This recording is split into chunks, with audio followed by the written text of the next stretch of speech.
Tonight, I'm growing the only flowers that I can keep alive. It's power to the flower because we're working on the flower power pattern. Let's get to it.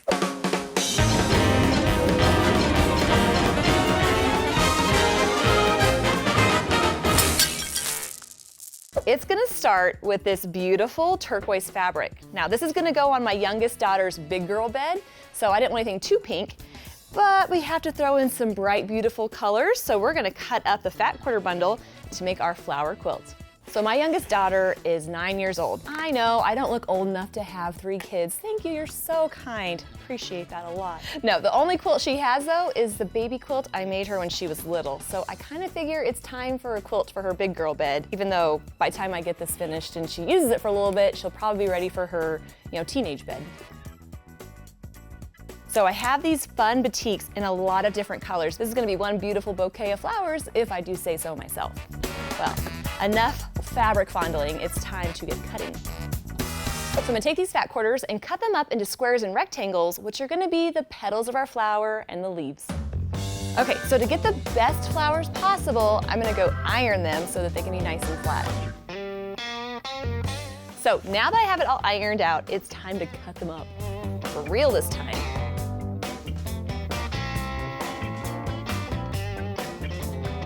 It may not look like it, but I have everything I need for some flowers. I have petals, leaves, and stems in here. Let me show you how it comes together. So I have the first part of my flower laid out, the 4 colors that are gonna make this patchwork petal flower block. But here's what I think is genius. The writer of the pattern describes this technique as the stop technique. The stitch, trim, open, and press. I mean, I thought, how brilliant is that? I never thought of that before. So I already have my background squares with that line drawn on there, and I'm gonna position them where they need to go, stitch on the line, trim it, open, and press. So genius. But then it made me think of all the other stop things I've heard, like stop in the name of quilting. Isn't that how they sing it? All right, so the top 2 blocks are gonna go towards the upper corner like this, and the bottom 2 blocks, man, I just can't stop this thing I've started. Oh, I crack myself up all the time. All right, so I'm gonna stitch on those lines and trim it off. It's almost like we're gonna stop, collaborate, and quilt. Oh, my kids are gonna die when they see this. And yes, they'll watch it because I make them watch it at family time.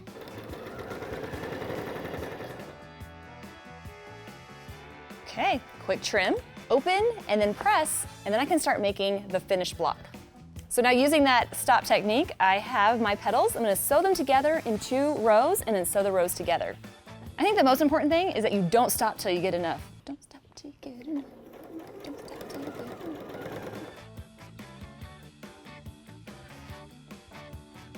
A quick little press, and I think I have a patchwork tulip, but what's a flower without a stem and some pretty leaves? So the leaves are gonna be the exact same thing. All right, I'm gonna use my piece of fabric, and then I'm gonna use those background squares. A little bit different though, because it's not gonna get the same squares. So the top will be larger ones with the drawn lines angling out. So they're gonna be mirror images of each other. And the bottom will be these little tiny squares, and they're gonna go down there. And then I'm gonna do the exact same thing to make this part of the block. Go. Little trim, little iron, a little stem, and then we'll have our flower.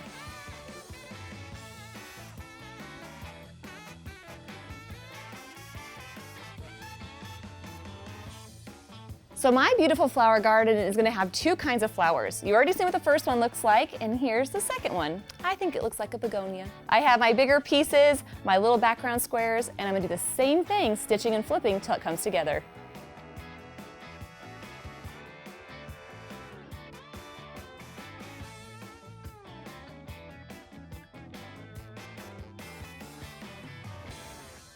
I can't decide which flower I like more. I think they're both pretty cute. They have the same leaf and stem. Those go together exactly the same.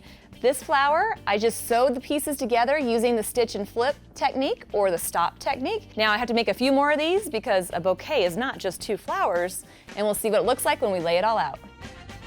All right, I have the first row of blocks done, and they're just 2 of each pretty flower. Love it, so bright and cheery. But this is no ordinary garden. How this goes together is not in a horizontal row, they're actually gonna go in a vertical row. So alternating between our 2 flowers, we're gonna lay them out like this. But we know that flowers can't be grown this close together. Look at me talking like I know anything about planting flowers. So we're gonna give them a little space with some sashing blocks. Look how pretty that is. And one for the bottom. Now that's a gorgeous row, so I'm gonna sew that together and we'll see what it looks like.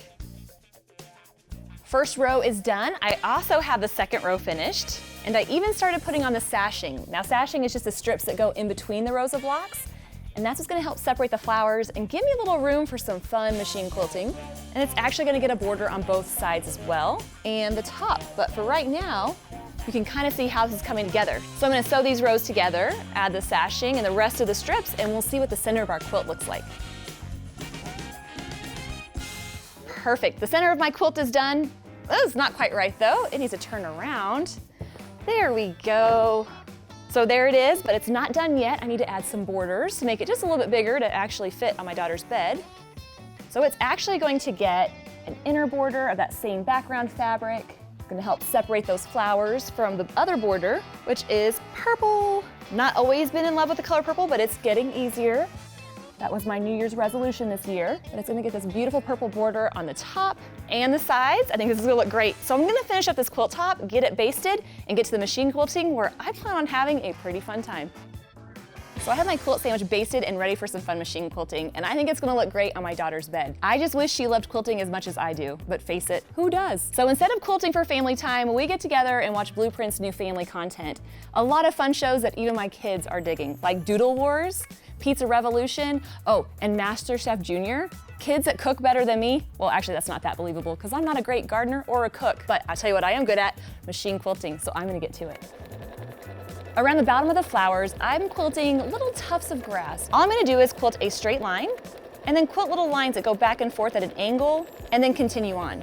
Now when I run out of room, I'm just gonna travel along the edge of the block and quilt another row, except I'm gonna quilt them so that they're offset a little bit so you can really see those cute little tufts of grass. And I think that's looking really cute. Now it's time to quilt in the stem and the leaves of the flower. I'm gonna quilt a wavy line that goes from the bottom of the leaf up to the top and quilt serpentine lines on one side of them. And a serpentine line just curves out at one angle and comes back into the spine, almost like it's gonna merge into it. And I'm gonna echo that shape, quilting that ferny, leafy shape all the way back to the bottom of the leaf. And I'm gonna do it again by echoing my line all the way up to the top and doing the same on the other side. And of course, I'm gonna quilt both those leaves exactly the same. But when it comes to the stem of the flower, quilting a gentle ribbon candy is a really easy, quick way to fill it in. Within the flowers, I'm gonna keep the quilting pretty basic and simple because I don't want anything covering up those beautiful fabrics. So I'm gonna go with a continuous curve design. A continuous curve basically goes from one corner of the outside, curving into the center. And I'm pretty much gonna repeat that throughout the flower, going out to the point, back in the center, and working my way around till I get back to where I started from. And I'm thinking this is such a fun, whimsical way to quilt this quilt. I know she's gonna love it. So I'm gonna go ahead and finish it up with some more grass, some more serpentine lines. I think it's gonna look great. So I'll see you when it's done. So my flower powered quilt is finished, and I love the array of colors and fabrics, and I had so much fun coming up with so many different whimsical quilting designs. I just love how it adds texture and beauty to the quilt. I think my daughter is going to love it, and I cannot wait to show it to her tomorrow. And we'll probably catch the latest episode of Pizza Revolution. Do you know they put gummy bears on their pizza? Kind of weird in an interesting kind of way. That's all part of Bluprint's family content. Although this isn't family content, the Midnight Quilt Show is rated Q for quilters. Get what I did there? All right, well be sure to subscribe so you don't miss any future episodes, and I'll see you next time on the Midnight Quilt Show.